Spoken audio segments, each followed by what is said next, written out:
Well, thank you. First of all, we loved you in Shameless, but now we love you as Carmen, the youngest of the Berzatto family in The Bear. You play a chef who is very inspiring.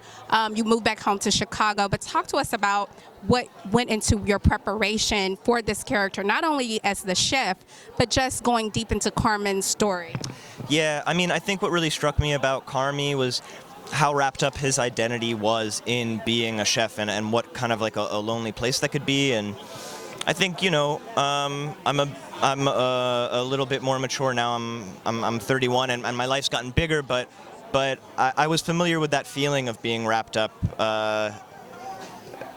having your identity be so wrapped up in your profession. I think, like, as a younger actor, I was so concerned all the time, and it really seemed like the end of the world, and everything was life or death. And I think for Carmy, that's the way it is. So it was exciting to play a character where the stakes always seem so high, because if he fails, I really think he's going to die.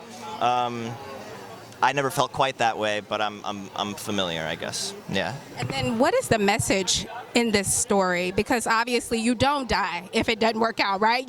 There is hope on the other side. So what is the message that you want viewers to take away, or how do you want them to feel after watching this series?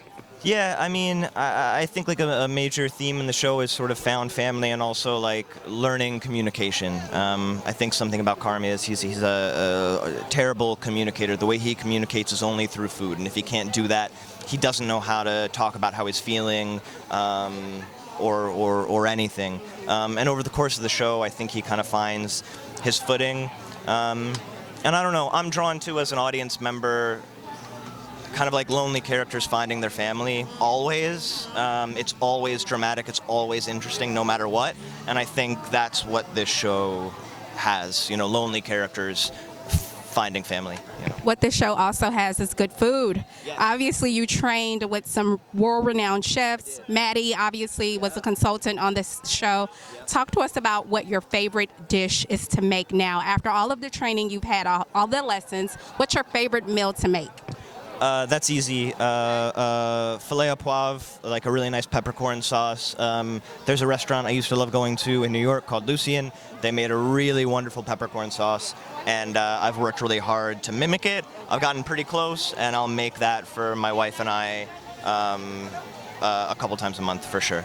Okay, I need to come over for one of those dinner dates. Yeah. Me and my husband should join you guys. Thank you so much. Congratulations on everything. Where is the buzz? Where is the buzz? You said We used to be was a singer. mine, mine. Where is the buzz? Ooh.